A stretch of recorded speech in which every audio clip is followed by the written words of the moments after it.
मुख्यमंत्री देवेंद्र फडणवीस 20 ते 24 जानेवारीच्या दरम्यान दावोस दौऱ्यावर वर्ल्ड इकॉनॉमिक फोरमच्या वार्षिक कार्यक्रमामध्ये फडणवीस सहभागी होणार। दिल्ली विधानसभा निवडणुकीसाठी राष्ट्रवादीकडून 30 उमेदवारांची यादी जाहीर। 30 उमेदवार घड्याळ चिन्हावर विधानसभा निवडणूक लढवणार। पालकमंत्रीपदाची नावे 1 ते 2 दिवसांमध्ये जाहीर होऊ शकतात, बावनकुळेंची माहिती।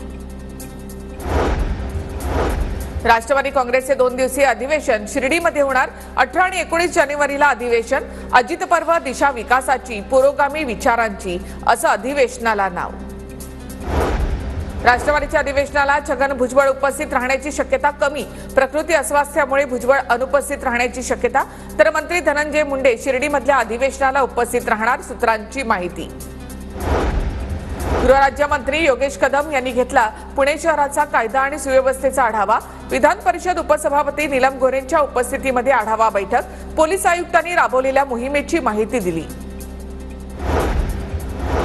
मतदारसंघातील ताकारी योजनेसाठी जयंत पाटलांनी घेतली अधिकाऱ्यांसोबत बैठक। दुधारी गावामध्ये जयंत पाटलांनी ताकारी योजनेच्या पाणी वितरणासंदर्भात संवाद साधला। सरकारी योजनांचं मूल्यमापन करण्यासाठी 7 सदस्यीय समिती। अर्थ राज्यमंत्री आशिष जयस्वाल यांच्या अध्यक्षतेखाली समिती कामकाज करणार। सरकारी तिजोरीवरील भार कमी करण्यासाठी उपाययोजना सुरू। मुख्यमंत्री लाडकी बहीण योजनेचा पुढचा हप्ता 26 जानेवारी पूर्वी मिळणार। 3 ते 4 दिवसांमध्ये लाभार्थी महिलांना लाभ मिळणार। महिला आणि बालकल्याण मंत्री आदिती तटकरे यांची माहिती।